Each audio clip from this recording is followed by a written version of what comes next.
brought back from Russia and successfully hatched at Slimbridge. I remember hearing the news.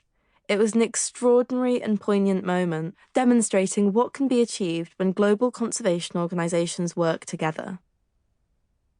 The knowledge gained from creating this captive population led to a development called head starting.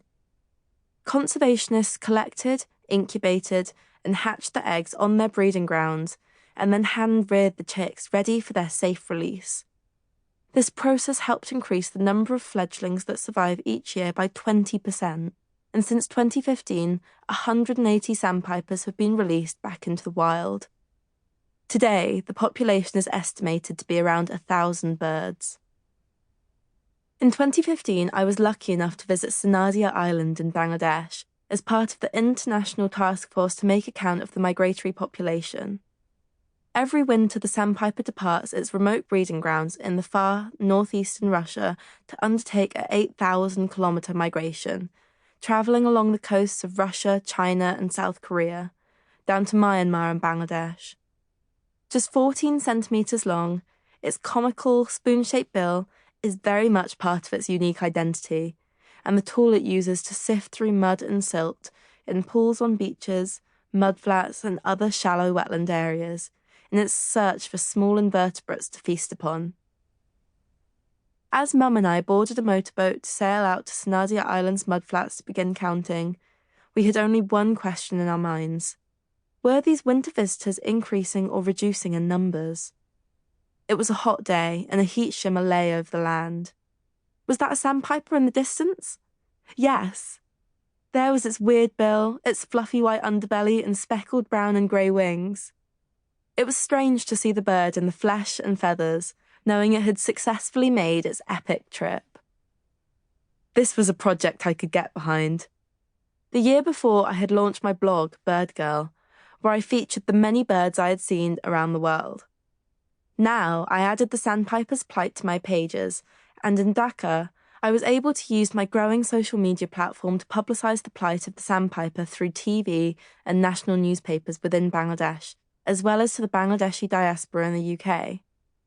I was launched on a lifelong campaign to highlight the impact of climate breakdown and human destruction on our natural environment, on birds, on the land, and on people. Birds serve as a kind of canary in the coal mine for climate change. The international effort for the spoon-billed sandpiper becomes all the more poignant when you imagine the predicted 1 metre rise in sea level would not only submerge Sanadia Island, but also almost 20% of Bangladesh, one of the most densely populated countries in the world, by 2050. A disaster for the sandpiper and humans alike. But if we save the sandpiper, we'll also save all the species of mammals, fish and insect life that share its precarious habitat. When I was 17 in 2020, I was invited to share the stage with the Swedish climate activist Greta Thunberg at the Bristol Youth Strike for Climate rally. It was a long way from the mudflats of Sanadia Island, and over the years I had honed my message and my approach to activism. While the conservation projects of our birds and wildlife remain priorities for me, in front of an audience of 40,000, I spoke about those without a voice. For Indigenous peoples removed from their ancestral lands in the name of conservation, for the injustices visited upon the Global South in the name of climate change action. I found my own voice as a young teenager, and while the journey feels longer than the space of a few years, it is a voyage I intend to remain on. Closer to home and against the backdrop of my growing activism, family life was complicated. For much of my early childhood, Mum struggled with severe mental illness, veering between depression and mania, while my dad frantically searched for ways to make her feel better.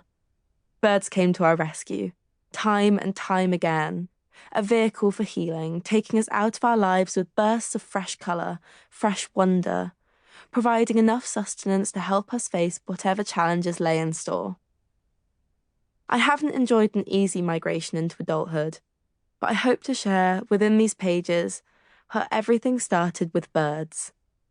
There's nothing like the moment when your target bird appears. You may have been waiting for hours, staring into the bleak sky, chilled to the bone by the wind.